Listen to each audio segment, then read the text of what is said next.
요즘 기억력이 예전 같지 않다고 느끼신 적 있으신가요? 단 3분 만에 기억력을 되찾을 수 있는 방법이 있습니다. 대화를 하다가 분명히 아는 단어인데 입 안에서만 맴돌다가 끝내 나오지 않아 대화가 끊겨버린 경험. 누구나 한 번쯤 있으실 겁니다. 놀라운 사실은 그 원인이 단순히 뇌 자체에 있는 것이 아니라 뇌로 가는 혈액의 흐름을 결정짓는 아주 중요한 지점에 있다는 것입니다. 오늘 영상에서는 하루 5분, 손끝으로 가볍게 눌러주는 단순한 동작만으로 기억력과 말하기 능력을 되살릴 수 있는 비밀을 알려드리겠습니다. 저는 30년 넘게 뇌와 기억을 연구해 온 신경과 전문의입니다. 그러나 이 여정은 연구실에서 시작된 것이 아니라 제 가족의 아픈 기억에서 출발했습니다. 25년 전 어머니와 차를 마시던 중이었습니다. 어머니는 한참 동안 제 얼굴을 바라보시더니 머뭇거리며 이렇게 물으셨습니다. 너는 누구니? 그 순간 제 가슴은 산산이 부서졌습니다. 아들로서 저는 눈물이 쏟아졌고 의사로서 저는 반드시 답을 찾아야 한다는 사명감을 느꼈습니다. 그날 이후 저는 기억이 사라지는 진짜 이유를 끝까지 밝혀내겠다고 결심했습니다. 그리고 저는 누구도 쉽게 믿기 힘든 진실을 알게 되었습니다. 기억력이 떨어지는 대부분의 원인은 뇌세포가 죽어서가 아니라 뇌로 가는 혈류가 충분히 공급되지 않기 때문이었습니다. 아무리 정밀하고 복잡한 기관이라도 뇌는 결국 엔진과 같습니다. 작동하기 위해서는 연료가 필요합니다.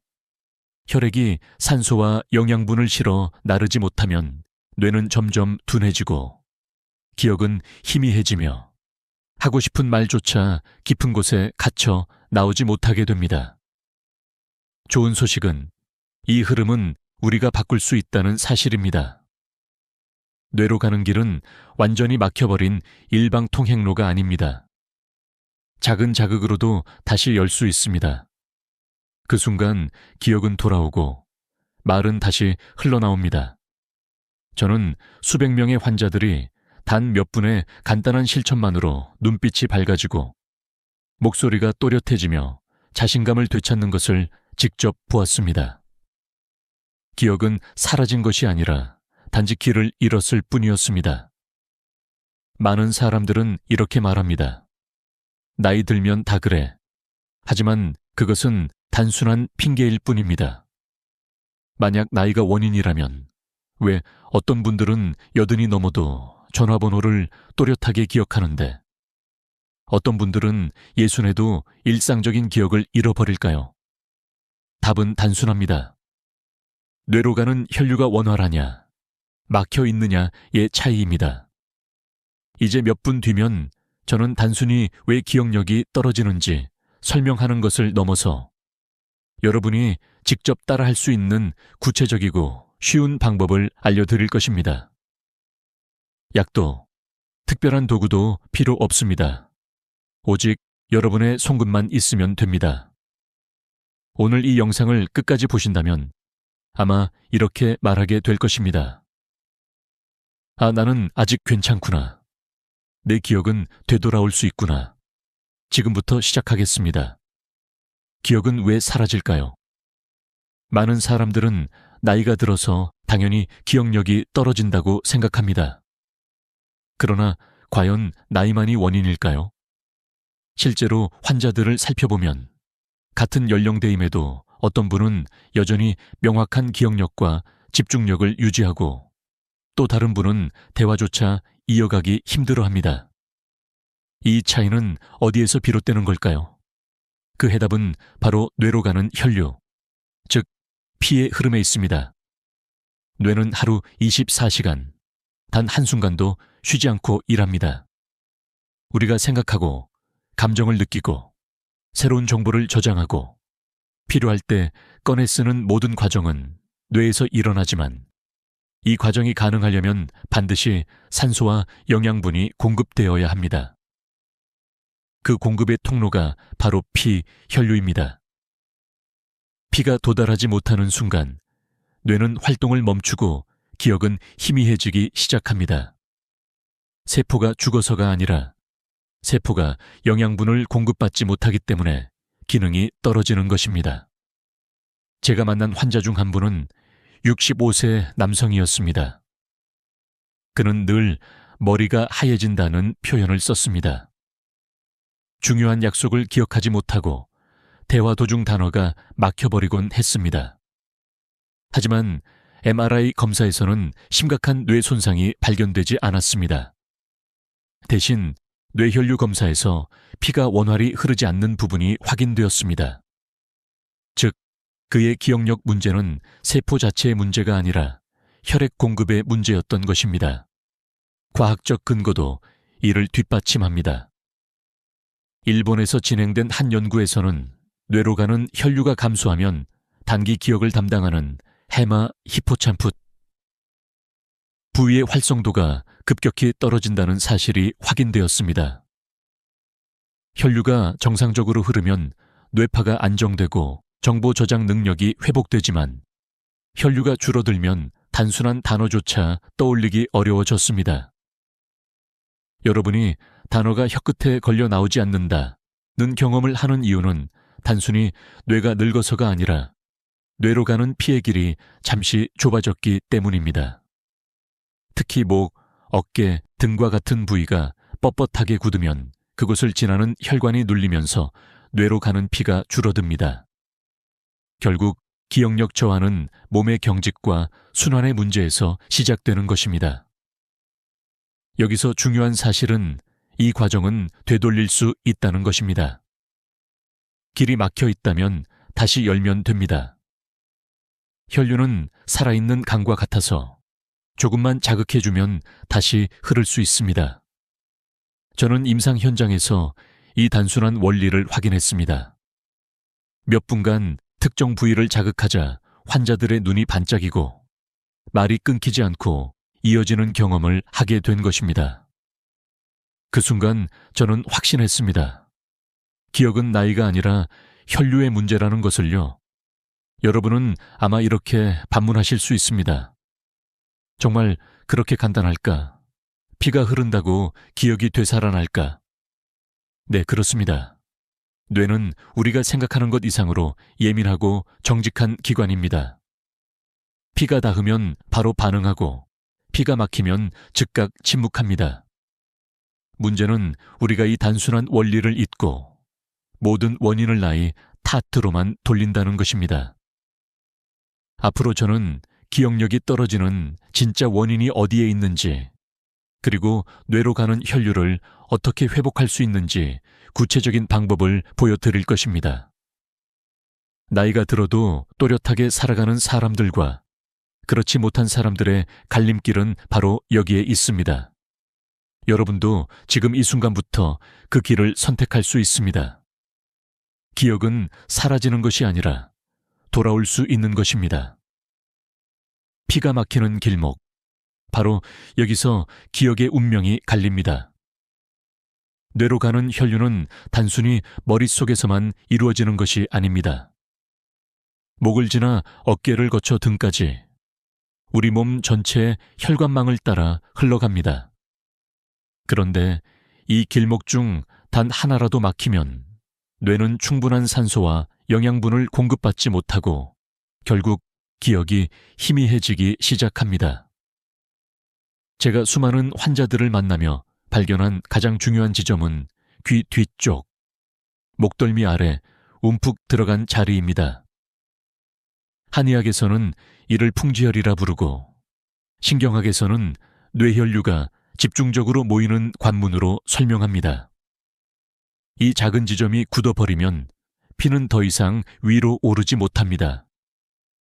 그러면 단어가 떠오르지 않고 대화가 끊기며 집중력이 흐려지기 시작하는 것이죠. 사실 이 지점은 우리의 생활 습관 때문에 쉽게 막힙니다.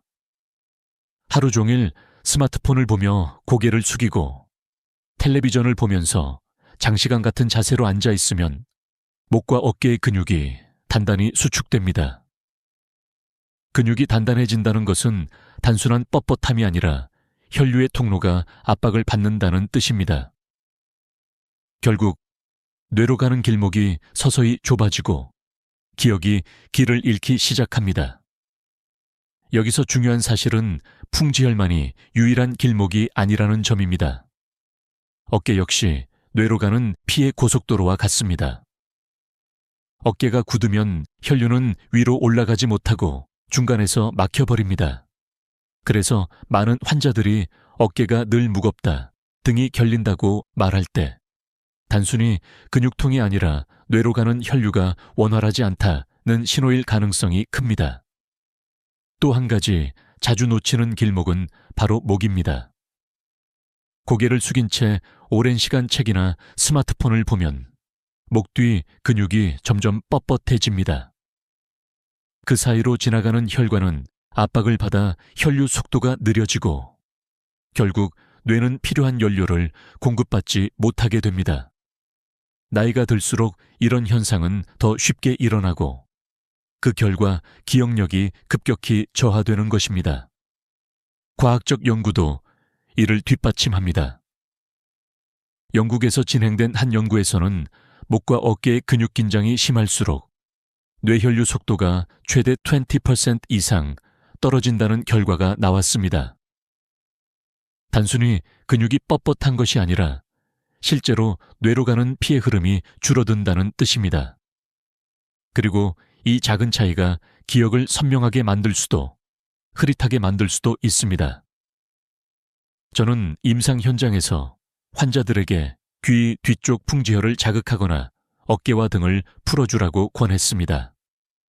놀랍게도 단 몇 분 뒤 환자들의 눈빛이 달라지고 말투가 또렷해지며 표정이 밝아졌습니다.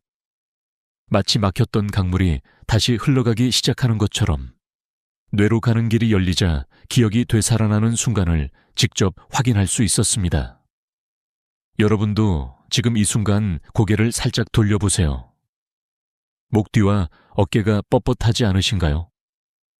혹은 귀 뒤쪽을 눌렀을 때 딱딱하게 굳어 있지는 않으신가요?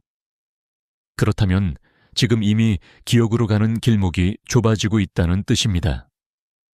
그러나 걱정할 필요는 없습니다. 길은 다시 열 수 있고 피는 다시 흐를 수 있습니다. 그 방법을 저는 곧 여러분께 직접 알려드릴 것입니다. 기억을 되찾는 첫걸음은 길목을 이해하는 데서 시작됩니다. 피의 흐름이 막히는 순간 기억은 함께 멈추지만 그 흐름을 다시 열어주면 기억은 언제든 돌아옵니다. 여러분의 뇌는 아직 살아있습니다. 다만 길을 열어달라고 조용히 신호를 보내고 있을 뿐입니다. 되찾는 방법 3가지. 이제부터는 막힌 길을 어떻게 다시 열 수 있는지 구체적으로 말씀드리겠습니다. 많은 분들이 기억력 저하를 두려워하지만 사실 방법은 생각보다 단순합니다. 특별한 약도 비싼 장비도 필요하지 않습니다. 오직 손끝과 작은 움직임만으로 뇌로 가는 혈류를 열 수 있습니다. 제가 환자들에게 권하고 실제로 효과를 확인했던 3가지 방법을 지금부터 차례로 알려드리겠습니다. 첫 번째 방법은 귀 뒤쪽 풍지혈을 자극하는 것입니다. 풍지혈은 목과 머리가 만나는 지점, 귀 뒤쪽 움푹 들어간 곳에 위치해 있습니다. 이곳을 양손 검지나 중지로 부드럽게 눌러주며 원을 그리듯 10초간 마사지해 보세요. 처음에는 별다른 느낌이 없을 수 있지만 30초 정도 지나면 머리가 맑아지고 눈이 또렷해지는 경험을 하게 됩니다. 어떤 분들은 목덜미가 시원해지거나 등까지 따뜻해진다고 말씀하시곤 합니다. 이 단순한 동작은 단순한 마사지가 아닙니다. 뇌로 가는 혈류의 관문을 다시 여는 열쇠이자 기억을 깨우는 첫 출발점입니다. 두 번째 방법은 등을 풀어주는 자극법입니다. 많은 사람들이 기억력하면 머리만 떠올리지만 실제로 머리로 가는 혈류는 어깨와 등을 거쳐 올라갑니다. 등이 굳어 있으면 아무리 좋은 영양제를 먹어도 효과가 나타나지 않는 이유가 바로 여기에 있습니다. 피가 위로 올라가는 길이 막혀 있기 때문입니다. 준비물은 간단합니다. 효자손이나 긴 손잡이가 달린 빗만 있으면 됩니다. 옷은 얇게 입고 등을 아래에서 위로 쓰다듬듯 천천히 문질러 주세요. 좌우를 번갈아가며 30초씩, 총 2, 3분이면 충분합니다. 이 동작을 하면 등 전체가 따뜻해지고 숨이 깊어지며 눈이 맑아지는 느낌을 받으실 겁니다. 실제로 환자들 중에는 어깨 위에 얹힌 돌덩이가 떨어진 것 같다거나 목까지 시원해졌다고 표현한 분들이 많았습니다. 이 단순한 습관이 뇌로 가는 혈류를 활짝 열어주는 효과를 가져옵니다. 세 번째 방법은 목 스트레칭입니다. 우리는 하루 종일 고개를 숙이고 스마트폰을 보거나 높은 베개를 베고 자면서 목 근육을 딱딱하게 만듭니다. 하지만 이 굳은 목을 풀어주면 뇌로 가는 혈류 속도가 빨라지고 집중력과 말하기 능력이 놀라울 만큼 개선됩니다. 방법은 간단합니다. 의자에 바르게 앉아 어깨에 힘을 빼고 고개를 천천히 오른쪽으로 기울여 귀가 어깨에 가까워지도록 10초 유지합니다. 다시 원위치로 돌아와 이번에는 왼쪽으로 10초. 이어서 고개를 뒤로 젖히며 어깨를 펴고 손바닥으로 허벅지를 살짝 눌러줍니다. 이때 시선은 천장을 향하세요. 이 자세는 목과 어깨 사이 혈류 통로를 열어주는 스트레칭으로 끝나고 나면 머리가 가벼워지고 눈이 맑아지는 것을 느낄 수 있습니다. 이 세 가지 방법은 어렵지 않습니다. 하루에 단 5분만 투자하면 충분합니다. 더 중요한 사실은 이 작은 습관이 쌓이면 한 달 후 완전히 다른 결과를 만들어낸다는 점입니다. 저는 수많은 환자들이 단순히 풍지혈을 눌러주고 등을 풀고 목을 스트레칭하는 것만으로도 삶이 달라지는 모습을 직접 확인했습니다. 머리가 가벼워졌다. 집중이 잘 된다. 말이 끊기지 않는다는 피드백을 들을 때마다 저는 확신했습니다. 기억은 사라진 것이 아니라 단지 길을 열어주길 기다리고 있었을 뿐이라는 것을요. 여러분도 오늘 영상을 보신 뒤 당장 시작해 보시기 바랍니다. 귀 뒤를 눌러주고 등을 풀고 목을 돌려주는 작은 동작 하나하나가 여러분의 기억을 되살리는 첫 걸음이 될 수 있습니다. 이 세 가지 방법을 꾸준히 실천한다면 머릿속 깊이 잠들어 있던 기억이 다시 깨어나는 순간을 경험하시게 될 것입니다. 잘못된 습관의 함정. 이제는 기억을 망가뜨리는 원인에 대해 이야기해 보겠습니다. 아무리 좋은 자극법과 스트레칭을 실천해도 매일 반복되는 나쁜 습관을 그대로 두면 기억은 여전히 무너질 수밖에 없습니다. 기억력 저하의 진짜 적은 나이가 아니라 습관입니다. 첫 번째 습관은 스마트폰입니다. 요즘 세대뿐 아니라 어르신들까지 하루 종일 스마트폰을 손에 쥐고 계십니다. 문제는 고개를 푹 숙인 채 작은 화면을 오래 바라본다는 점입니다. 이 자세는 목 뒤 근육을 과도하게 긴장시키고 풍지혈을 눌러 혈류를 차단합니다. 일본 도쿄대학 연구팀에 따르면 하루 평균 4시간 이상 스마트폰을 고개 숙인 채 사용할 경우 뇌로 가는 혈류가 15% 이상 감소한다고 합니다. 단어가 자꾸 막히고 대화가 끊기는 원인은 단순히 나이가 아니라 이 습관에서 비롯되는 것입니다. 해결책은 간단합니다. 화면을 눈높이에 맞추고 고개를 세운 상태로 보시는 습관으로 바꿔야 합니다. 두 번째 습관은 높은 베개입니다. 많은 분들이 푹신하고 높은 베개에서 자야 숙면이 된다고 생각하지만 사실 높은 베개는 밤새도록 뇌로 가는 혈류를 차단하는 함정입니다. 경희대 의과대학의 연구 결과에 따르면 높은 베개를 사용할 경우 수면 중 뇌혈류 속도가 최대 20%까지 감소한다고 합니다. 아침에 일어났을 때 머리가 무겁거나 눈이 침침한 이유가 바로 여기에 있습니다.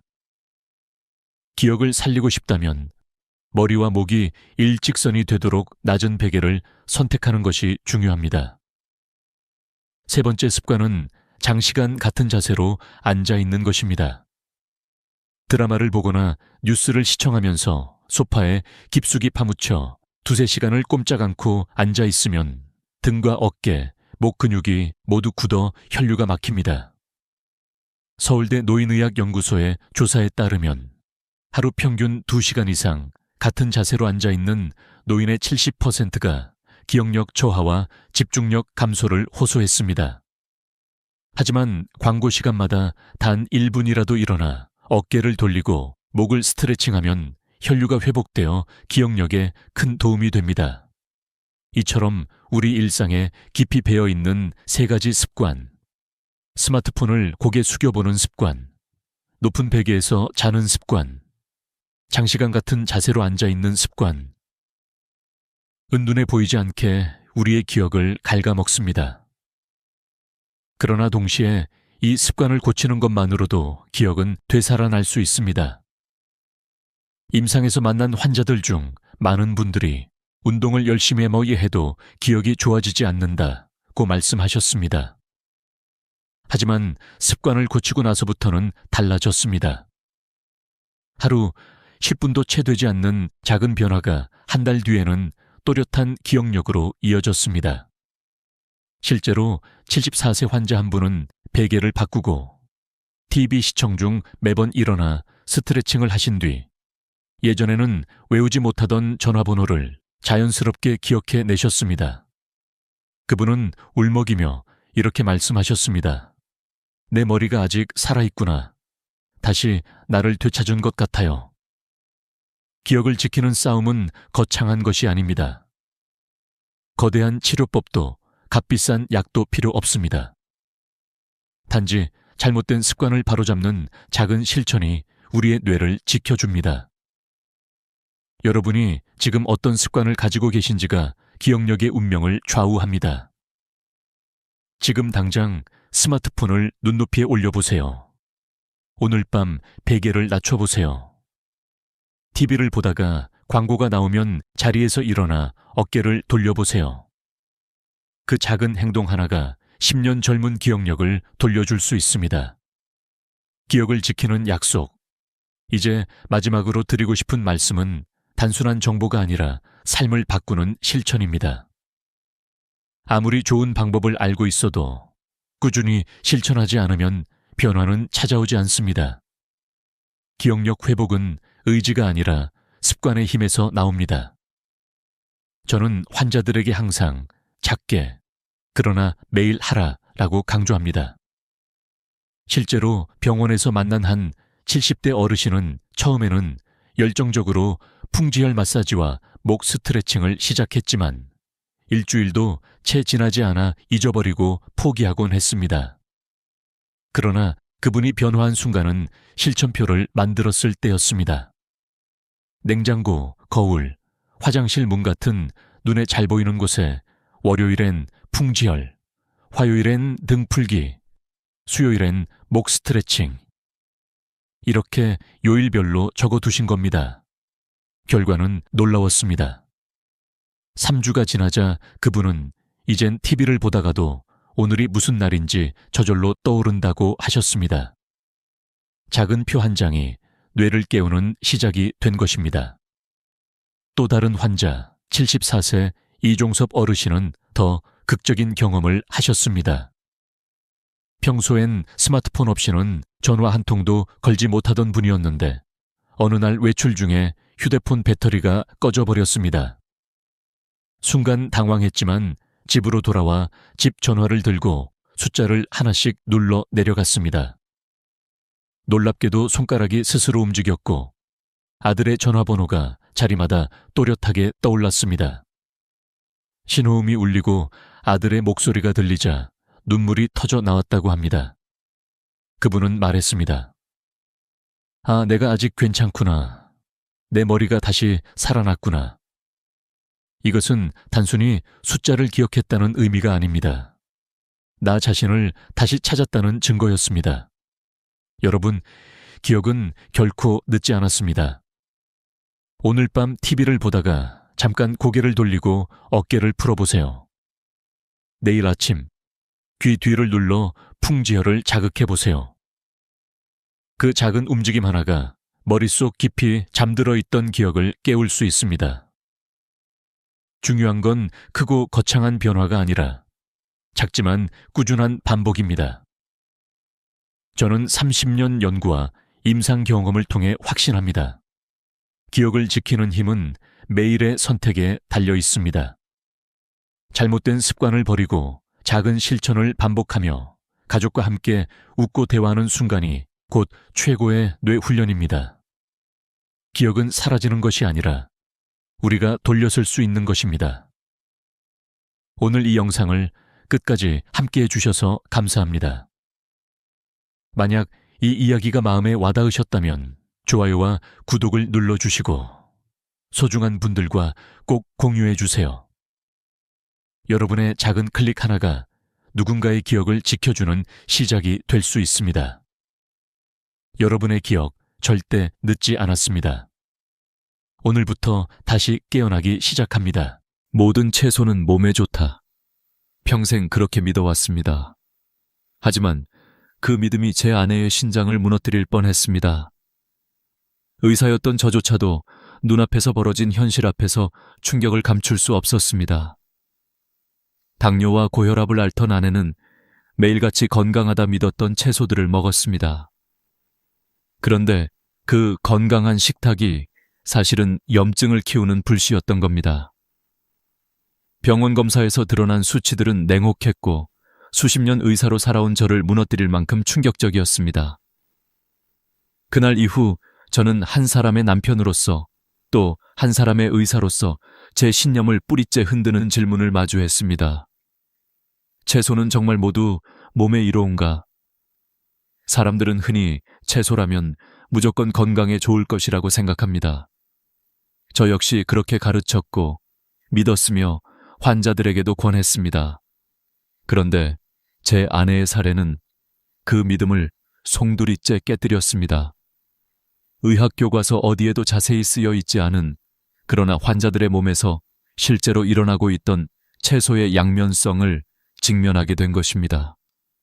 어떤 채소는 약처럼 작용해 생명을 살리지만 어떤 채소는 독처럼 작용해 혈관을 갉아먹고 염증을 쌓아 올리며 몸을 서서히 무너뜨립니다.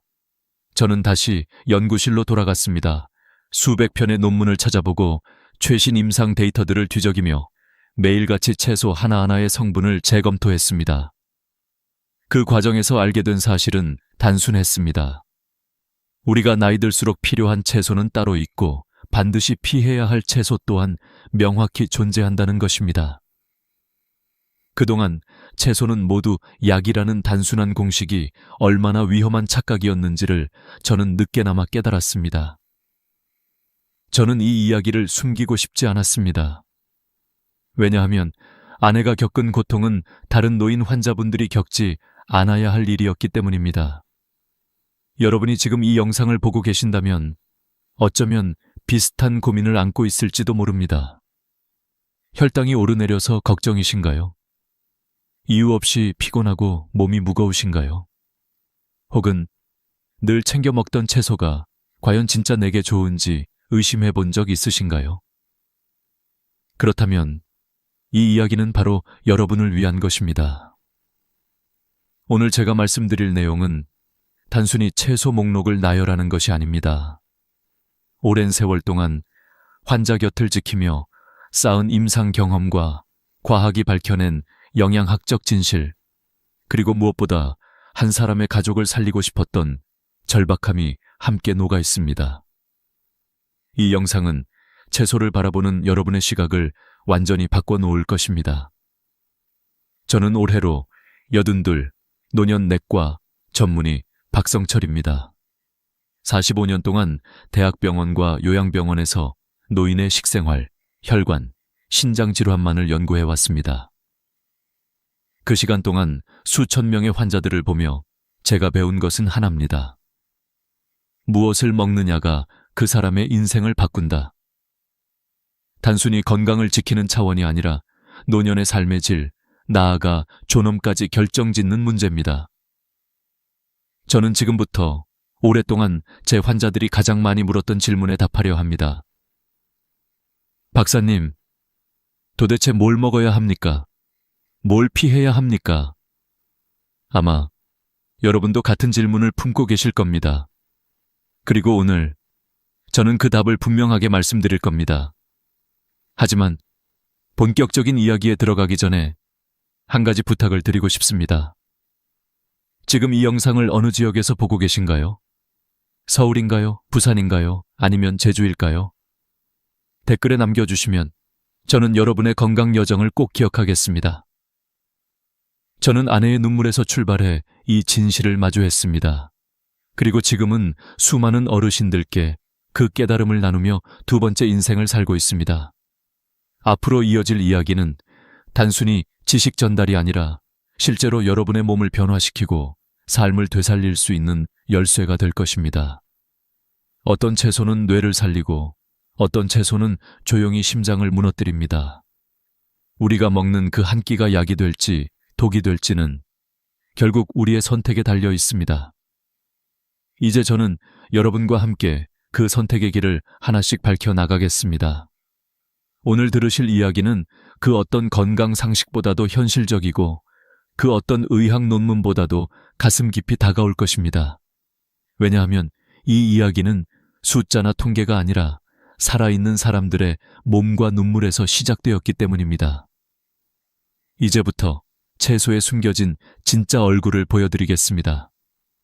아내의 병실을 떠올리면 아직도 가슴이 먹먹합니다. 당뇨 합병증으로 입원했을 때 검사 결과지를 보는 순간 저는 말을 잃었습니다. 수십 년 동안 환자들의 혈액 수치와 진단지를 봐왔지만 제 가족의 수치에서 그토록 큰 이상을 발견했을 때의 충격은 달랐습니다. 혈당은 계속 치솟고 있었고 신장 기능은 눈에 띄게 악화되고 있었습니다. 그런데 아내가 먹어온 음식은 남들이 다 좋다고 말하는 채소들이었습니다. 이 모순은 저를 깊은 의문 속으로 빠뜨렸습니다. 왜 좋다고 알려진 음식이 누군가에게는 독이 될까요? 저는 이 질문에 붙잡혀 밤마다 자료를 뒤졌습니다. 의학 논문, 영양학 데이터, 그리고 실제 환자들의 사례까지 모조리 검토했습니다. 그 과정에서 드러난 사실은 놀라웠습니다. 우리가 밥상에서 아무렇지 않게 올리는 채소들이 어떤 사람에게는 혈당을 은밀히 높이고 염증을 쌓아가는 원인이 된다는 것이었습니다. 채소가 모두 몸에 좋다는 단순한 믿음은 사실상 잘못된 정보였습니다. 예를 들어 옥수수는 달콤한 맛 때문에 많은 이들이 건강 간식이라 여기지만 당지수가 매우 높아 혈당을 급격히 올립니다. 감자 역시 비슷합니다. 삶아 먹든 튀겨 먹든 당 수치의 롤러코스터를 일으켜 당뇨 환자에게는 치명적일 수 있습니다. 그런데 이 사실을 아는 사람은 많지 않습니다. 대부분은 채소니까 괜찮겠지라는 안일한 생각으로 접시에 담습니다. 바로 이 지점에서 수많은 노인 환자들이 함정에 빠집니다. 반대로 색이 짙은 자색 양배추나 브로콜리는 놀라운 치유력을 지니고 있었습니다. 자색 양배추 속 안토시아닌은 염증을 잠재우고 세포 손상을 막는 강력한 힘을 가지고 있었습니다. 브로콜리의 설포라파는 혈당을 낮추고 노화된 세포를 회복시키며 뇌와 심장을 동시에 지켜주었습니다. 저는 이런 사실들을 다시금 확인하며 똑같은 채소라도 성분에 따라 효과가 천지 차이라는 점을 절실히 깨달았습니다. 저는 의사로서 늘 데이터와 지식을 믿었지만 이때는 마음 한구석에서 두려움이 엄습했습니다. 혹시 내가 지금껏 환자들에게 잘못된 조언을 해온 것은 아닐까? 이런 자책이 밀려왔습니다. 그러나 그 두려움은 곧 결심으로 바뀌었습니다. 늦었더라도 바로잡아야 한다. 제 아내의 사례를 시작으로 더 많은 어르신들이 같은 실수를 반복하지 않도록 알려야 한다. 저는 연구를 거듭하며 하나의 명확한 결론에 도달했습니다. 나이 들수록 우리의 몸은 더 취약해지고 음식의 영향은 배가 됩니다. 그렇기 때문에 무턱대고 채소라면 모두 좋다고 여겨서는 안 됩니다. 우리 몸에 맞는 채소를 골라야 하고 반대로 해로운 채소는 과감히 피해야 합니다. 이것은 단순한 영양상식이 아니라 생존의 문제입니다. 여러분, 한번 생각해 보십시오. 매일 밥상에 오르는 음식이 사실은 몸속에 독을 쌓아가고 있다면 우리가 무심코 먹는 한 접시가 수년 뒤 심장마비나 심부전이라는 결과로 돌아온다면 이건 결코 과장이 아닙니다. 실제로 수많은 환자들이 그런 길을 걸어왔습니다. 그리고 그중 많은 이들이 저와 상담하며 이렇게 말했습니다. 박사님, 저는 그저 몸에 좋다고 해서 먹었을 뿐인데 왜 제 몸은 이렇게 아픈 걸까요? 그 질문은 저를 붙잡았고 결국 제가 이 영상을 찍는 이유가 되었습니다. 저는 오늘 이 자리에서 숨겨진 채소의 진실을 낱낱이 드러내고자 합니다. 우리의 몸은 단순하지 않습니다. 사람마다 대사 능력과 면역력, 혈관 상태가 다릅니다. 그렇기에 어떤 채소는 약이 되고 어떤 채소는 독이 됩니다. 이 간단하지만 무거운 진실을 받아들이는 순간 우리는 비로소 건강의 열쇠를 손에 쥐게 됩니다. 제가 드리고 싶은 메시지는 분명합니다. 모든 채소가 좋은 건 아니다. 그 말 속에는 우리 노년의 삶을 지켜낼 중요한 힌트가 숨어 있습니다. 여러분이 앞으로 무엇을 먹을지, 무엇을 피할지는 여러분의 혈관과 장기, 그리고 수명을 좌우할 것입니다. 저는 그 길을 밝혀드리기 위해 이 자리에 있습니다. 이제부터는 실제 사례와 함께 어떤 채소들이 삶을 바꾸었는지를 보여드리겠습니다. 저는 환자들과 함께 걸어온 길에서 놀라운 회복의 순간들을 숱하게 보아왔습니다. 그 중에서도 채소를 제대로 섭취했을 때 일어난 기적 같은 변화는 아직도 제 가슴에 선명합니다. 자색 양배추, 브로콜리, 비트, 시금치. 이 4가지 채소는 단순히 영양소를 제공하는 수준을 넘어 나이든 몸을 되살리는 힘을 보여주었습니다. 먼저 자색 양배추. 단순히 색깔이 예뻐서 좋은 것이 아닙니다. 보랏빛 속에 숨어있는 안토시아닌은 세포 손상을 막고 만성 염증을 잠재우는 강력한 무기입니다. 염증은 노인이 겪는 거의 모든 질병의 뿌리입니다. 심장병, 관절염, 치매까지도 염증과 연결되어 있습니다. 그런데 자색 양배추를 꾸준히 섭취하면 몸속 불씨 같은 염증이 잦아들고 마치 오래된 벽돌집에 균열을 메우듯 신체가 다시 단단해집니다. 실제로 72세 김영자 어르신은 만성 소화 불량과 변비로 힘들어했지만 매일 자색 양배추를 생으로 섭취한 뒤 눈에 띄게 회복했습니다. 배변 활동이 규칙적으로 돌아오고 얼굴빛까지 환해졌습니다. 저는 그녀의 미소에서 다시금 음식의 힘을 느꼈습니다. 브로콜리 또한 빼놓을 수 없습니다. 녹색 꽃송이 안에는 설포라판이라는 성분이 숨어 있습니다. 이 물질은 혈당을 안정시키고 인슐린 저항성을 낮추며 노화된 세포의 염증을 억제합니다. 69세 정성수 씨는 수년간 당화혈색소가 높아 고민하던 분이었습니다. 아무리 식단을 관리해도 수치는 내려가지 않았습니다.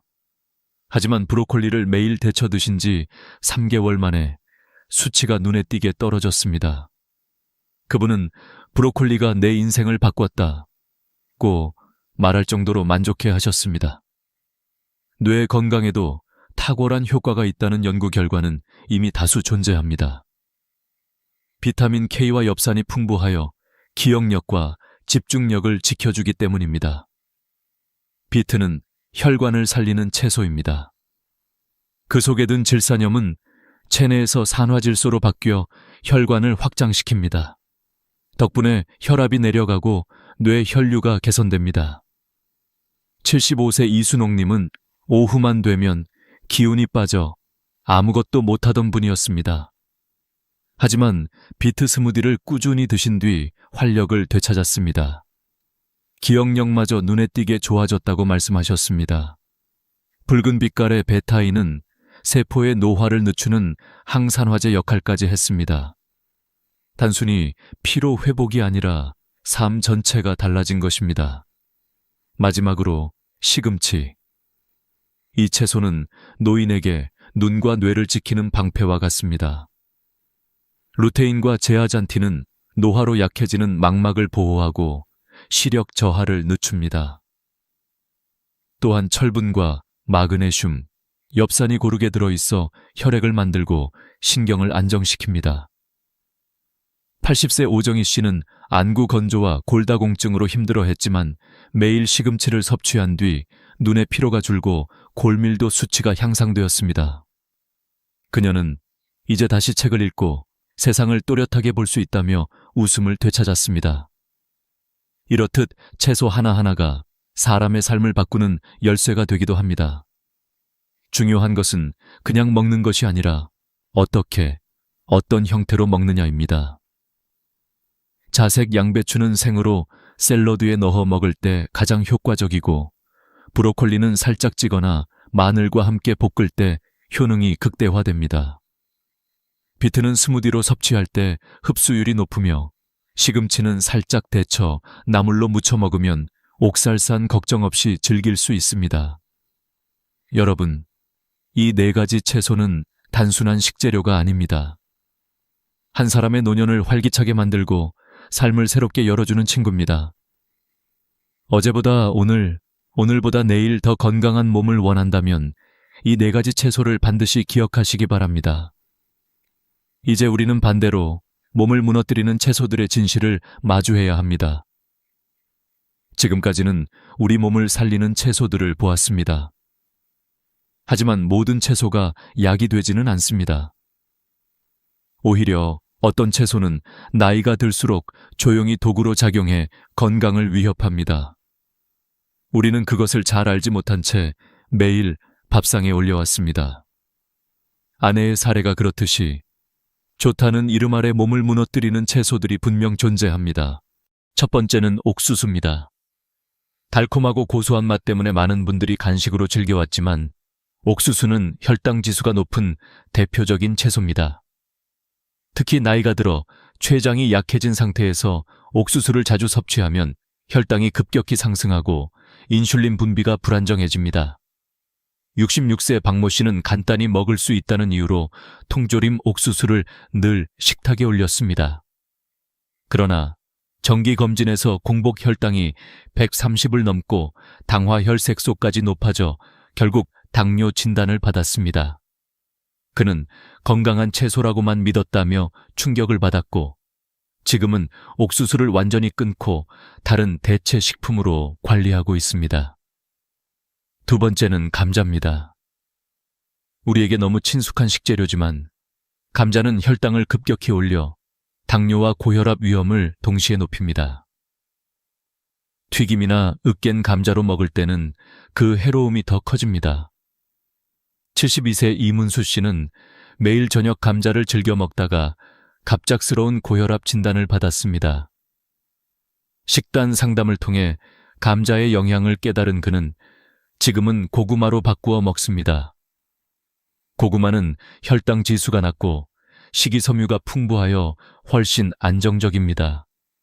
작은 차이가 건강을 크게 바꿀 수 있다는 사실을 보여주는 사례입니다.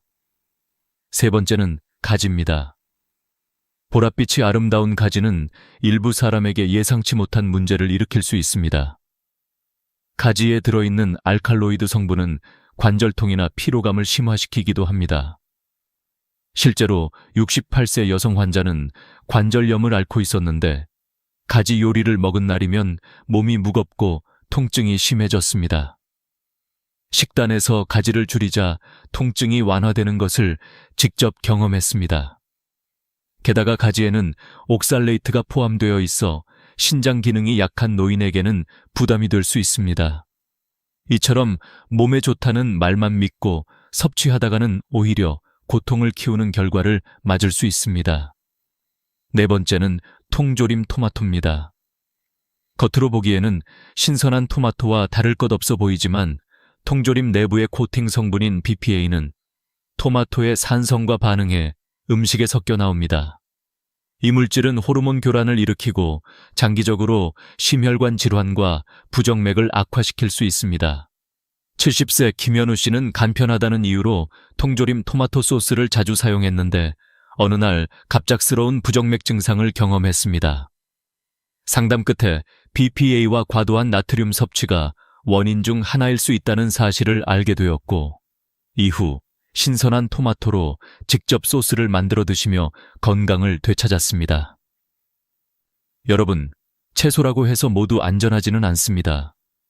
옥수수와 감자처럼 혈당을 흔드는 채소, 가지처럼 특정 증상을 악화시키는 채소, 그리고 통조림 토마토처럼 보이지 않는 화학 물질이 스며드는 가공 채소까지.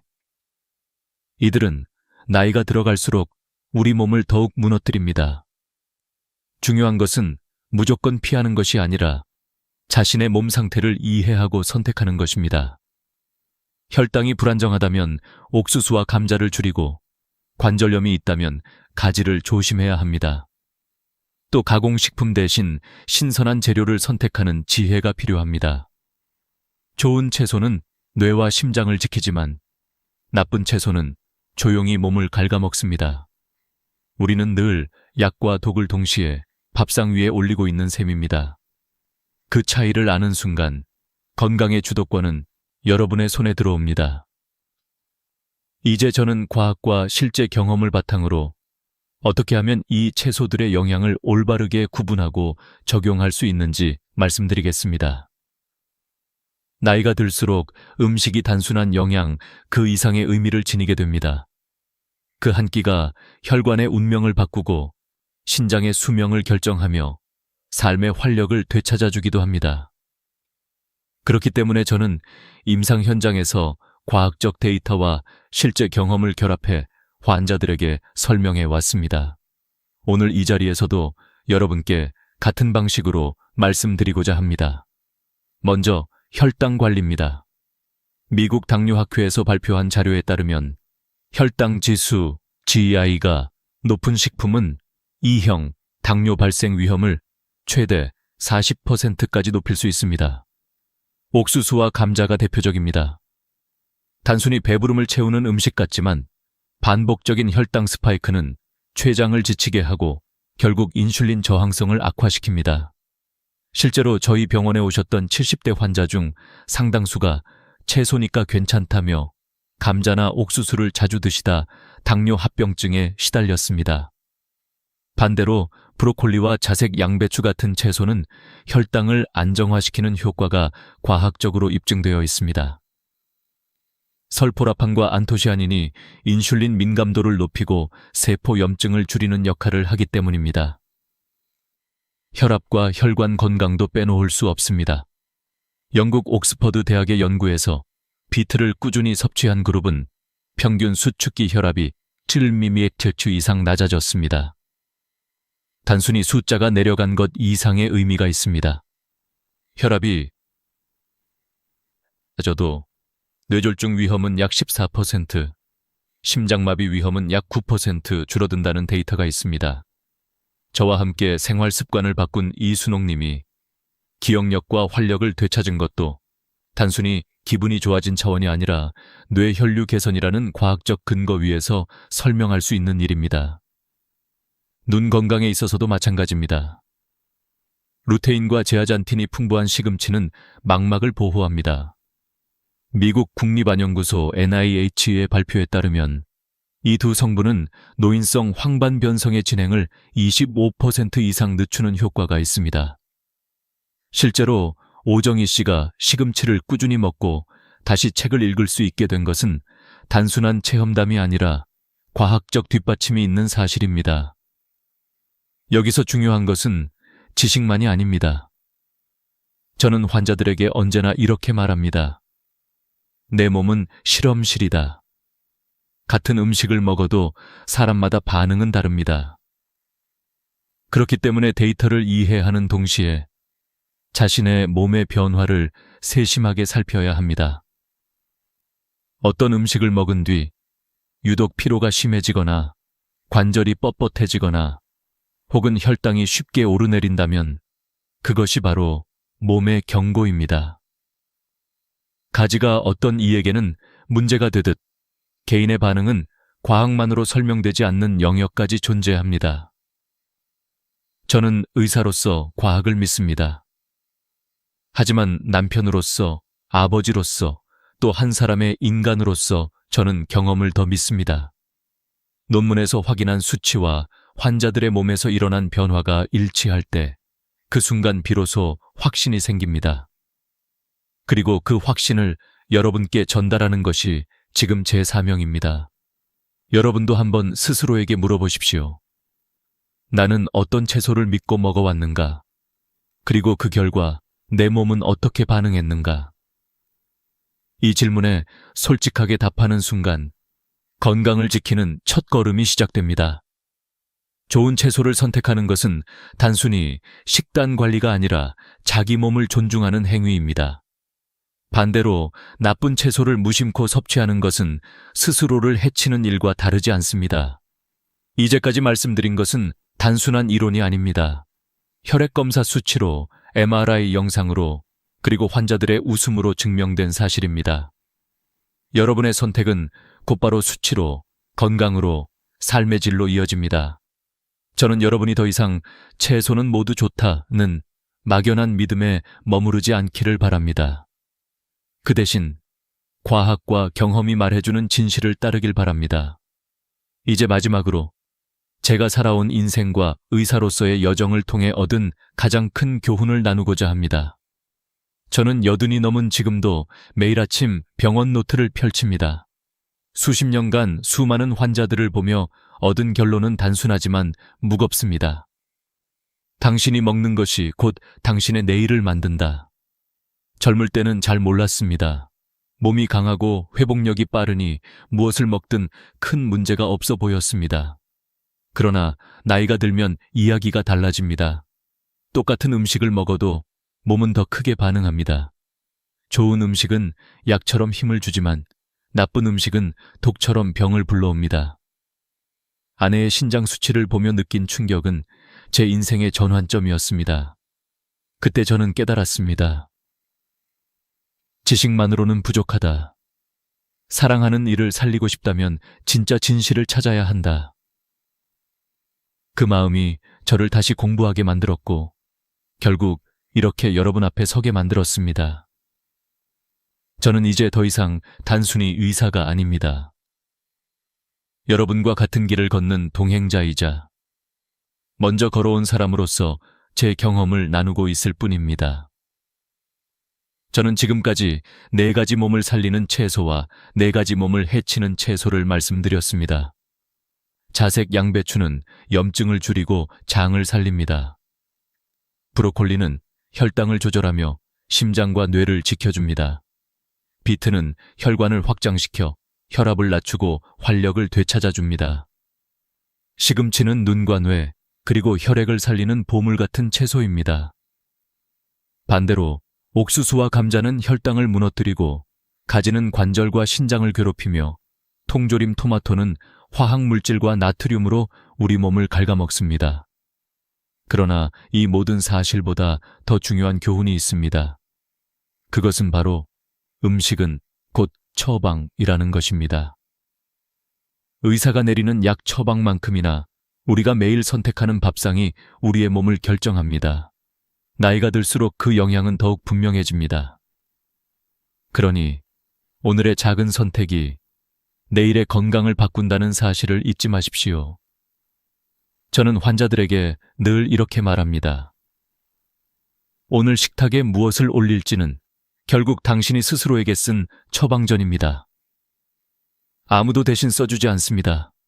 제 아내의 회복도 수많은 환자들의 변화도 결국은 스스로 내린 처방을 실천했기에 가능했습니다. 여러분, 오늘 들으신 이야기가 단순한 정보로 끝나지 않기를 바랍니다. 지금 이 순간 냉장고를 열어 어떤 채소를 꺼낼지, 장을 보러 갔을 때 어떤 선택을 할지, 그것이 바로 여러분의 인생을 바꾸는 첫걸음이 될 것입니다. 저는 이 긴 여정을 먼저 걸어온 사람으로서 여러분께 진심으로 말씀드립니다. 늦지 않았습니다. 지금부터 바꾸면 됩니다. 혹시 오늘 저녁 식사에 어떤 채소를 드실 예정인가요? 저는 여러분이 자색 양배추 한 줌이라도 곁들이길 바랍니다. 그것이 내일의 활력을 만들어줄 테니까요. 작은 습관의 변화가 여러분의 남은 인생을 새롭게 열 것입니다. 이 영상을 끝까지 함께 해주셔서 감사합니다. 여러분의 건강한 100세 인생을 진심으로 응원합니다. 혹시 이 이야기가 도움이 되셨다면 구독과 좋아요, 알림 설정을 꼭 눌러주세요. 여러분의 작은 행동이 더 많은 분들에게 이 지혜를 전하는 힘이 됩니다. 앞으로도 저는 여러분께 노년을 위한 실제적인 지혜와 이야기를 전해드리겠습니다. 함께 걸어가며 더 건강한 내일을 만들어 갑시다. 오늘도 건강한 선택 잊지 마십시오. 여러분 평생 하루 3번 양치를 열심히 지켜오셨나요? 아마 대부분 고개를 끄덕이실 겁니다. 그런데 여기서 충격적인 이야기를 들려드리겠습니다. 그 습관이 오히려 65세 이후에는 치아와 잇몸을 해치고 심지어 수명까지 단축시킬 수 있다는 사실입니다. 믿기 어려우시죠? 바로 이 반전의 진실이 오늘 이야기의 시작입니다. 저는 40년 넘게 치과에서 수천 명의 환자를 만나며 이 불편한 진실을 수없이 확인해 왔습니다. 어느 83세 할아버지는 식사 후마다 3번씩 무려 60년을 꼬박꼬박 양치했지만 결국 치아가 흔들리고 시린 고통에 시달리게 되었습니다. 왜일까요? 그것은 잘못된 습관이 몸에 깊숙이 자리 잡았기 때문입니다. 사실 양치질은 횟수가 많을수록 좋은 것이 아닙니다. 오히려 횟수가 많아질수록 치아와 잇몸을 보호하는 자연 방어막이 더 많이 손상될 수 있습니다. 의학적 연구에 따르면 65세 이상 어르신이 하루 3번 이상 양치할 경우 잇몸이 내려가는 속도가 2배 이상 빨라진다고 보고되었습니다. 단단했던 잇몸 조직은 나이가 들며 20대 때보다 약 40% 이상 얇아지고 약해지는데 여기에 3번씩 강하게 문지르는 습관이 더해지면 결국 치아 뿌리가 드러나고 통증이 시작됩니다. 어르신들 중에는 나는 매일 3번, 아니 4번도 닦았다고 자부하시는 분들이 많습니다. 하지만 그 결과는 늘 기대와 반대였습니다. 너무 열심히 했기에 오히려 손해를 본 것이지요. 이 역설적인 상황은 마치 지나친 운동이 관절을 망가뜨리는 것과도 같습니다. 적당히 그리고 올바르게 하는 것이 핵심입니다. 저는 환자들에게 늘 이렇게 말합니다. 치아는 많이 닦는다고 지켜지는 것이 아니라 제대로 닦아야 오래 간다. 이 대목에서 여러분께 질문을 던지고 싶습니다. 지금 손으로 잇몸을 살짝 눌러보세요. 불편함이 느껴지시나요? 혹은 치아가 예전보다 길어 보이시나요? 그렇다면 이미 잇몸이 후퇴하고 있다는 신호입니다. 실제로 65세 이상 어르신의 80%가 이런 잇몸 후퇴를 경험합니다. 이는 단순한 미관 문제가 아니라 치아를 잃게 되는 첫 단계입니다. 저는 76세 환자의 사례를 기억합니다. 그는 매일 3번, 무려 5분씩 치아를 닦으며 나는 누구보다 치아에 충실했다고 자부했습니다. 그러나 그의 구강을 살펴보니 뿌리가 드러나 차가운 물조차 마실 수 없는 상태였습니다. 연구 결과도 그의 사례를 뒷받침했습니다. 강한 칫솔질은 잇몸을 빠르게 손상시키고 시린 증상을 악화시킨다는 것입니다. 하지만 여기서 중요한 메시지가 있습니다. 늦지 않았다는 것입니다. 잘못된 습관을 고치는 순간 회복은 시작됩니다. 저의 또 다른 환자는 평생 하루 1번, 아침에만 부드럽게 닦았지만 여전히 튼튼한 치아를 유지하고 있었습니다. 이 대조적인 사례는 우리에게 분명한 교훈을 줍니다. 바로 양치의 핵심은 횟수가 아니라 방법이라는 사실입니다. 그렇다면 어떻게 해야 할까요? 첫째, 초극세모 칫솔을 사용해야 합니다. 이는 일반 칫솔보다 훨씬 부드러워 잇몸을 보호해줍니다. 둘째, 강하게 밀어내듯 문지르지 말고 45도 각도로 원을 그리듯 닦아야 합니다. 저는 환자들에게 달걀 껍데기를 닦는 느낌이라고 설명합니다. 껍데기를 세게 밀면 금이 가듯 잇몸도 마찬가지입니다. 셋째, 하루 2번, 한 번에 2분을 넘기지 않는 것이 중요합니다. 오래 닦는다고 더 깨끗해지지 않습니다. 여러분이 이 3가지를 기억한다면 지금까지의 잘못된 습관을 바로잡을 수 있습니다. 그리고 그 변화는 생각보다 빠르게 나타납니다. 실제로 제 환자 중 한 분은 이 방법을 실천한 지 6개월 만에 잇몸 출혈이 멈추고 시린 증상이 절반 이상 줄었다고 고백했습니다. 평생 3번 양치라는 오래된 상식이 이제는 올바른 2번 양치라는 새로운 진실로 바뀌어야 할 때입니다. 여러분, 오늘부터는 하루 3번 양치 대신 하루 2번 정확한 방법으로 양치해보세요. 그것이 여러분의 치아를 10년, 아니 20년 더 지켜줄 수 있습니다. 무엇보다 중요한 것은 아직 늦지 않았다는 사실입니다. 나이와 상관없이 올바른 습관을 시작하는 순간 건강한 미소는 다시 돌아옵니다. 잇몸이 먼저 닳는다는 사실은 많은 분들이 간과하는 부분입니다. 대부분의 어르신들은 치아만 신경 쓰지만 실제로 먼저 무너지는 것은 잇몸입니다. 치아가 길어 보이는 이유도 치아가 자란 것이 아니라 잇몸이 내려간 것이지요. 이 잇몸 후퇴는 단순히 미관의 문제를 넘어서 치아 뿌리를 외부에 노출시키고 결국은 치아 상실로 이어집니다. 저는 진료실에서 한 70대 부부를 만난 적이 있습니다.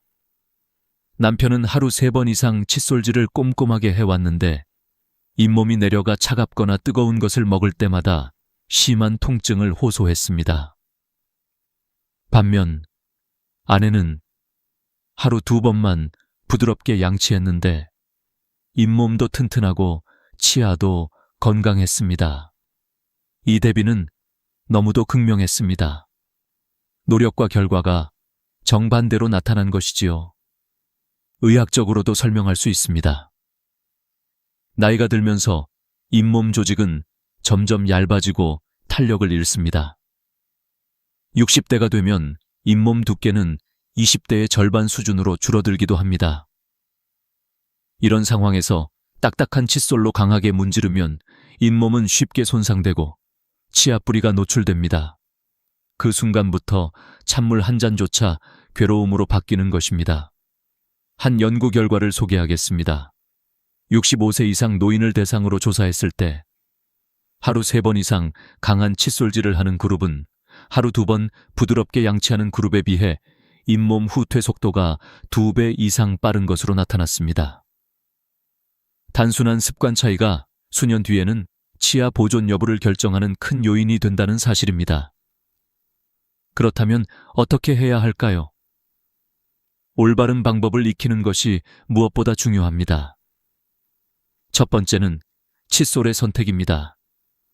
초극세모 칫솔은 잇몸을 부드럽게 감싸며 손상을 줄입니다. 두 번째는 각도입니다. 45도로 기울여 원을 그리듯 닦는 것이 핵심입니다. 힘으로 밀어내는 것이 아니라 부드럽게 쓰다듬는 방식입니다. 세 번째는 시간입니다. 하루 2번, 각 2분이면 충분합니다. 그 이상은 오히려 해가 될 수 있습니다. 저는 환자들에게 이런 비유를 자주 합니다. 달걀 껍데기를 닦는다고 생각해 보세요. 세게 문지르면 금이 가지만 살살 닦으면 깨끗해지면서도 껍데기가 온전히 남습니다. 우리의 잇몸도 똑같습니다. 지나친 힘은 보호막을 깨뜨릴 뿐입니다. 실제로 한 82세 할머니는 평생 하루 한 번만 아침에 가볍게 닦았는데도 치아가 튼튼했습니다. 비결은 바로 적절한 강도와 올바른 방법이었습니다. 반대로 76세 남성은 5분씩 3번을 닦았지만 뿌리가 드러나 시린 증상에 시달렸습니다. 이 두 사람의 차이는 횟수가 아니라 방법이었습니다. 저는 여기서 한 가지 더 강조하고 싶습니다. 잇몸이 한번 내려가면 다시 원래대로 돌아오기 어렵습니다. 그렇기 때문에 미리 예방하는 것이 핵심입니다. 이미 증상이 시작되었더라도 올바른 방법으로 전환하면 더 이상 진행되지 않도록 막을 수 있습니다. 한 환자의 사례가 떠오릅니다. 그는 양치를 바꾼 후 6개월 만에 잇몸 출혈이 멈췄고 시린 증상이 50% 이상 줄었습니다. 단순히 칫솔과 방법만 바꿨을 뿐인데 삶의 질이 달라졌다고 했습니다. 명 선생님, 이제는 물 마시는 게 두렵지 않아요 라며 웃던 그 얼굴을 저는 잊을 수 없습니다. 여러분도 오늘부터는 생각을 바꾸셔야 합니다. 치아를 지키는 가장 큰 적은 게으름이 아니라 잘못된 열심입니다. 하루 3번, 오래 세게 닦는 습관은 오히려 치아를 잃게 만드는 길입니다. 하루 2번, 짧게, 부드럽게 닦는 것이야말로 진정한 지혜입니다. 이제 손에 잡고 있는 칫솔을 다시 보세요. 너무 딱딱하지는 않은가요? 칫솔모가 금방 퍼지지는 않았나요? 3개월마다 칫솔을 교체하는 것 또한 잇몸을 지키는 작은 비결입니다. 칫솔의 끝이 닳은 순간 그것은 칼날처럼 잇몸을 찌르는 도구가 될 수 있습니다. 결국 건강한 잇몸은 단순히 치아를 잡아주는 기둥이 아닙니다. 음식 맛을 느끼게 하고 대화를 편안하게 하며 웃음을 지을 수 있는 바탕입니다. 여러분의 삶의 즐거움은 이 작은 습관에서 시작됩니다. 하루 2번의 올바른 양치. 이것이 여러분의 잇몸을 10년, 20년 더 지켜줄 것입니다. 하얀 치약의 광고를 보신 적 있나요? 환하게 웃는 모델이 미소를 지으며 이 치약만 쓰면 하얀 치아가 됩니다 라고 말합니다. 많은 어르신들이 그런 광고를 믿고 수십 년간 미백 치약이나 치석 제거 기능이 강조된 강한 치약을 사용해왔습니다. 그런데 충격적인 사실은 그 치약이 오히려 범낭지를 깎아내고 치아를 더 약하게 만든다는 점입니다. 저는 79세 김영자 할머니의 사례를 떠올립니다. 20년 넘게 미백 치약을 고집하셨던 분입니다. 명 선생님, 하얀 치아가 예쁘잖아요. PB 광고에서 웃는 사람들이 다 치아가 하얗더라고요. 그녀는 그렇게 말씀하셨습니다. 하지만 진료를 해보니 치아 표면이 거칠게 마모되어 있었고 찬물뿐만 아니라 따뜻한 차조차 마시기 힘든 상태였습니다. 처음에는 단순히 시린 증상이라고 생각했지만 실제로는 보호막인 범낭질이 크게 손상되어 있었습니다. 범낭질은 치아의 가장 바깥쪽을 덮고 있는 단단한 층입니다. 사과 껍질처럼 안쪽을 지켜주는 방패죠. 하지만 나이가 들수록 이 층은 점점 얇아집니다. 70세가 되면 20대 때보다 15와 20% 얇아집니다. 쉽게 말하면 오래 신은 신발 밑창이 닳아 얇아지는 것과 같습니다. 이런 상황에서 강한 연마제가 들어간 치약으로 매일 세게 닦으면 보호막이 점점 사라지고 민감한 속살이 드러납니다. 서울에서 진행된 한 연구에 따르면 65세 이상 노인이 연마제가 강한 치약을 2년 이상 사용할 경우 치아 민감성이 3배 증가하고 잇몸 염증이 40% 이상 더 많이 발생했다고 합니다. 이 데이터는 우리가 무심코 선택한 치약 하나가 얼마나 큰 차이를 만드는지 보여줍니다. 그렇다면 어떤 치약을 선택해야 할까요? 첫째, 저연마성이라고 표시된 치약을 고르셔야 합니다. 이런 치약은 불필요한 마찰을 줄여 약해진 치아를 보호합니다. 둘째, 불소 함량이 1000ppm 정도인 치약이 적절합니다. 불소는 치아를 강화시키고 시린 증상을 완화하는 데 도움이 됩니다. 셋째, 민감성 치아용이라고 쓰여 있는 치약을 활용해 보세요. 이미 실인 증상이 있는 분들에게 큰 효과가 있습니다. 치약을 짜는 양도 중요합니다. 많은 분들이 길게 짜서 칫솔에 가득 묻히지만 사실 콩알만 한 크기로도 충분합니다. 치약이 많다고 해서 더 깨끗해지는 것이 아니라 오히려 거품만 많아져 양치 시간을 줄이게 됩니다. 적은 양으로도 충분히 효과적입니다. 저는 환자들에게 늘 강조합니다. 치약은 치아를 지키는 약이 아니라 칫솔질을 도와주는 보조제일 뿐입니다. 결국 중요한 것은 치약의 종류와 양이 아니라 부드러운 칫솔질과 올바른 방법입니다. 치약은 마치 양념과 같습니다. 아무리 좋은 양념이라도 재료를 태워버리면 소용이 없습니다. 또 하나 주의할 점은 지나치게 자극적인 맛의 치약입니다. 강한 민트 향이나 화학 성분이 많은 치약은 순간적으로 상쾌한 느낌을 주지만 장기적으로는 잇몸과 점막을 자극할 수 있습니다. 특히 구강 건조증이 있는 어르신들에게는 이런 자극이 더 큰 불편함을 유발합니다. 한 환자는 치약을 바꾼 후 단 2주 만에 찬물을 마셔도 시리지 않다고 말했습니다. 작은 변화가 큰 차이를 만든 것이죠. 우리는 늘 큰 치료나 비싼 약을 찾아 나서지만 실제로는 치약 하나 바꾸는 것만으로도 삶의 질이 달라질 수 있습니다. 여러분의 치약은 지금 어떤가요? 혹시 강령 미백, 치석 제거라는 문구만 보고 선택하지는 않으셨나요? 오늘 영상이 끝나면 바로 치약을 확인해 보세요. 저연마성, 불소 함량, 민감성이라는 3가지 키워드만 기억하면 됩니다. 이 작은 체크리스트가 여러분의 치아를 지켜줄 것입니다. 이제 우리는 알게 되었습니다. 치약은 단순히 하얀 미소를 만드는 화장품이 아니라 인생의 후반기를 건강하게 살아가기 위한 도구라는 사실을요. 잘못된 선택은 고통으로 이어지고 올바른 선택은 미소로 이어집니다. 여러분이 내일 아침에 어떤 치약을 집어드느냐에 따라 앞으로 10년간의 식사가 달라질 수 있습니다. 식사 후 바로 양치질을 해야 한다는 말, 여러분도 어릴 적부터 귀에 못이 박히도록 들어오셨을 겁니다. 하지만 이 상식이 사실은 우리의 치아를 서서히 갉아먹는 주범이 될 수 있다는 사실 알고 계셨나요? 저는 수많은 어르신 환자들을 진료하면서 식후, 즉시 양치 습관 때문에 오히려 치아가 약해진 사례를 반복해서 보았습니다. 77세 오정환 할아버지는 군 생활을 오래 하시면서 철저한 위생 습관을 몸에 익히셨습니다. 밥 먹고 3분 이내에 반드시 양치한다는 규칙을 수십 년간 지켜오셨습니다. 하지만 정작 그의 치아는 심하게 마모되어 있었고 커피 한 모금조차 시려서 마실 수 없을 정도였습니다. 평생 지켜온 철저한 습관이 오히려 치아를 무너뜨린 셈이었습니다. 그 이유는 간단합니다. 우리가 음식을 먹으면 특히 과일, 주스, 탄산음료 같은 산성 음식은 치아 표면을 일시적으로 부드럽게 만듭니다.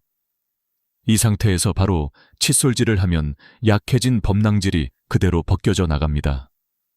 마치 젖은 흙벽을 손으로 문지르면 쉽게 무너지는 것과 같습니다. 연구에 따르면 식후 즉시 양치를 한 그룹은 30분 이상 기다린 그룹에 비해 치아 침식이 2.5배 더 많이 발생했습니다. 단 몇 분의 차이가 수년 후 치아 건강을 가르는 것입니다. 그렇다면 언제 양치를 하는 것이 좋을까요? 정답은 식후 30분에서 1시간 후입니다. 그 시간 동안 침이 스스로 산성을 중화해 치아 표면을 회복시킵니다. 만약 기다리는 것이 불편하다면 그 대신 물이나 무설탕차로 입을 헹구는 것만으로도 충분히 도움이 됩니다. 실제로 많은 환자들이 이 작은 습관을 실천하고 나서 치아 시림이 현저히 줄었다고 말씀하셨습니다. 저는 어르신들에게 이렇게 조언합니다. 식사와 양치를 연결하지 마시고 아침 기상 후와 자기 전에 2번만 고정하세요. 이렇게 하면 생활이 훨씬 단순해지고 치아도 더 오래 건강하게 유지됩니다. 물론 특별히 음식이 입안에 오래 남는 경우라면 불소가 포함된 구강 세정액으로 가볍게 헹구는 것도 좋은 대안이 됩니다. 여기서 한 가지 더 중요한 사실을 말씀드리겠습니다. 산성 음식은 생각보다 우리 일상에 흔합니다.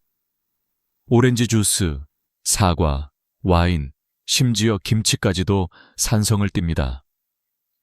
이런 음식을 먹고 곧바로 양치하는 것은 치아를 깎아내는 것과 다름없습니다.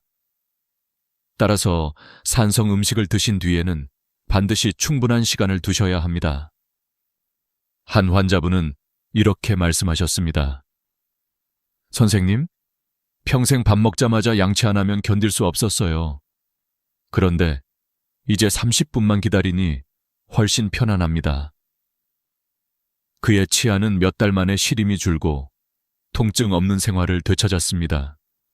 단순한 습관의 변화가 삶을 바꾼 것입니다. 여러분, 지금 고개를 끄덕이고 계시지요? 아마도 식후 즉시 양치를 당연하게 여겨왔던 분들이 많을 겁니다.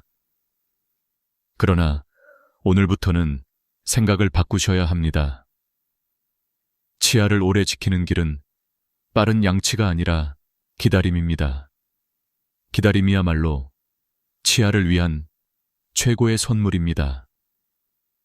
제가 강조하고 싶은 것은 이것입니다. 양치는 생활의 규칙이 아니라 과학의 원리에 맞추어야 한다는 점입니다. 단순히 빨리 닦아야 한다는 옛날식 습관에 머물지 말고 몸의 원리를 이해하고 그에 맞게 조정해야 합니다. 이렇게 할 때 진정한 치아 건강을 얻을 수 있습니다. 오늘부터는 밥을 먹고 나서 시계를 보세요. 최소 30분, 가능하다면 1시간 뒤에 칫솔을 드는 습관을 만들어 보세요. 그 작은 인내심이 10년 뒤 여러분의 치아를 지켜줄 것입니다. 여러분, 혹시 입이 자주 마르고 갈증이 심해지신 적이 있으신가요? 나이가 들어서 그렇겠지 하고 대수롭지 않게 넘기시는 분들이 많습니다. 하지만 구강 건조는 단순한 노화 현상이 아니라 충치와 잇몸 질환, 심지어 전신 건강까지 흔드는 심각한 신호일 수 있습니다. 저는 진료실에서 구강 건조 때문에 삶의 질이 무너진 환자들을 수없이 보았습니다. 85세 최영수 할아버지는 음식 맛이 잘 안 나고 입안이 늘 바싹 마른다며 저를 찾아오셨습니다. 검사해보니 충치가 7개나 생겼고 곰팡이 감염까지 동반되어 있었습니다. 원인은 당뇨병 약물이었습니다. 약물 조정을 하고 생활 습관을 바꾼 뒤 증상이 완화되자 식사량이 늘고 영양 상태도 크게 좋아졌습니다. 이처럼 구강 건조는 단순히 불편함이 아니라 건강 전반에 영향을 주는 문제입니다. 왜 구강 건조가 노년층에서 특히 위험할까요? 첫째, 침은 입안을 촉촉하게 하는 것 이상의 역할을 합니다. 침에는 항균 성분이 들어있어 세균 증식을 억제합니다. 둘째, 침은 음식을 부드럽게 씹고 삼키도록 돕고 소화의 첫 단계를 담당합니다. 그런데 65세 이후에는 침의 분비량이 2030% 감소합니다. 여기에 고혈압약, 우울증약, 알레르기약 등 흔히 복용하는 약물까지 침 분비를 억제하니 구강 건조는 더 심각해질 수밖에 없습니다. 구강 건조가 지속되면 어떤 일이 생길까요? 첫째, 충치 위험이 3배 이상 증가합니다. 침이 줄어들면 치아를 보호하는 자연 방어막이 사라지기 때문입니다. 둘째, 잇몸 질환이 악화됩니다. 침은 잇몸을 씻어내고 보호하는 역할을 합니다. 셋째, 곰팡이 감염 같은 구강 내 감염이 흔하게 발생합니다. 넷째, 음식 맛을 제대로 느끼지 못해 식욕이 떨어지고 결국 영양 부족으로 이어집니다. 다섯째, 말하기와 삼키기가 어려워져 사회적 고립감까지 생길 수 있습니다. 그렇다면 어떻게 관리해야 할까요? 첫 번째 방법은 물을 자주 조금씩 마시는 것입니다. 하루 8잔 이상이 이상적입니다. 두 번째는 무설탕 사탕이나 껌을 활용하는 것입니다. 침샘을 자극해 침 분비를 늘릴 수 있습니다. 세 번째는 인공침을 사용하는 것입니다. 약국에서 쉽게 구할 수 있는 인공침은 입안을 촉촉하게 유지하는 데 큰 도움이 됩니다. 네 번째는 알코올이 들어간 구강 세정제를 피하는 것입니다. 알코올은 입안을 더 건조하게 만듭니다. 다섯 번째는 가습기를 활용하는 것입니다. 특히 밤에 입으로 호흡하는 분들에게 꼭 필요합니다. 여섯 번째는 복용 중인 약물을 의사와 상담하는 것입니다. 구강 건조를 덜 유발하는 대체 약물이 있을 수 있습니다. 이 6가지 방법을 꾸준히 실천하면 구강 건조는 충분히 관리할 수 있습니다. 실제로 최영수 할아버지는 생활을 바꾼 뒤 다시 음식 맛을 느낄 수 있고 웃음도 많아졌다고 말씀하셨습니다. 단순히 입안이 촉촉해진 것 이상의 변화를 경험하신 것입니다. 여러분, 입안이 마른 증상을 결코 가볍게 여기지 마세요. 구강 건조는 충치와 잇몸 질환의 시작일 뿐 아니라 삶의 즐거움과 영양 상태까지 무너뜨릴 수 있습니다. 반대로 말하면 입안을 촉촉하게 유지하는 작은 습관들이 여러분의 치아와 건강을 오래 지켜줄 수 있습니다. 오늘부터 물을 자주 마시고 껌이나 사탕을 준비해 보세요. 그리고 약국에서 인공침을 찾아보시고 밤에는 가습기를 켜두세요. 이 작은 변화들이 쌓이면 어느 순간 달라진 자신을 발견하게 될 것입니다. 웃을 때 입안이 편안하고 음식을 먹을 때 즐거움이 돌아오고 사람들과 대화할 때 당당해지는 순간 말입니다. 결국 구강 건강은 단순히 치아만의 문제가 아니라 삶 전체의 질과 연결되어 있습니다. 입안이 촉촉해지는 것, 그것이 여러분의 행복한 노년을 위한 첫걸음입니다. 많은 분들은 구강 건강을 단순히 치아와 잇몸의 문제로만 생각합니다. 하지만 저는 40년 동안 수천 명의 환자를 보며 충격적인 사실을 확인했습니다. 구강의 작은 염증이 전신 건강, 나아가 수명까지 바꿀 수 있다는 점입니다. 심장병, 당뇨병, 치매와 같은 질환이 구강 상태와 밀접하게 연결되어 있다는 연구 결과가 잇따르고 있습니다. 81세 이병철 할아버지의 사례가 대표적입니다. 그는 심장 질환으로 치료를 받던 중 갑작스레 상태가 악화되었습니다. 원인을 찾던 의사들은 놀라운 사실을 발견했습니다. 심각한 잇몸 감염이 혈류를 타고 심장에 영향을 주고 있었던 것입니다.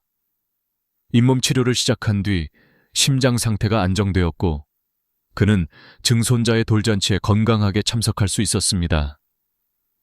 이가 심장에 영향을 줄 수 있다니 믿을 수 없다라고 하셨지만 이는 과학적으로 입증된 사실이었습니다. 서울에서 진행된 연구에 따르면 심각한 잇몸 질환이 있는 65세 이상 노인은 그렇지 않은 노인에 비해 심장 질환 위험이 약 20% 높았습니다. 또 다른 연구에서는 잇몸 질환 환자가 치매에 걸릴 확률이 30% 이상 높다는 결과도 나왔습니다. 미국 하버드 의대 연구팀은 건강한 구강을 유지한 노인이 평균 6.4년 더 오래 산다고 보고했습니다. 단순히 이를 닦는 습관이 수명을 늘릴 수 있다는 뜻입니다. 그렇다면 우리는 어떤 습관을 가져야 할까요?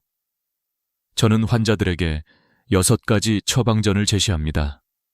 첫째, 하루 2번 부드러운 초극세모 칫솔로 2분간 양치하세요. 둘째, 저연마 불소 민감성 치약을 콩알만큼만 사용하세요. 셋째, 식후 최소 30분에서 1시간 후에 양치하고 그전에는 물로 헹구는 습관을 들이세요. 넷째, 하루 8잔 이상의 물을 마시고 구강 건조를 관리하세요. 다섯째, 치실이나 치간 칫솔로 치아 사이를 청소하세요.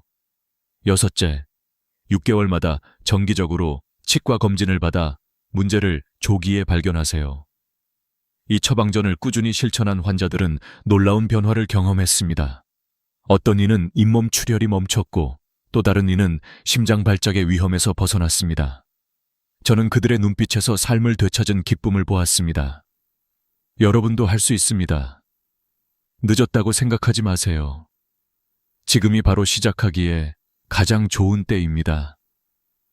저는 마지막으로 이렇게 말씀드리고 싶습니다. 나이는 단순한 숫자에 불과합니다. 올바른 지식과 작은 실천만으로도 치아와 잇몸은 100세까지 지켜낼 수 있습니다.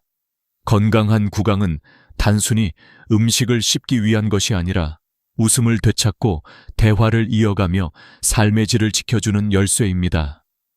여러분, 오늘부터 작은 습관을 바꿔보세요.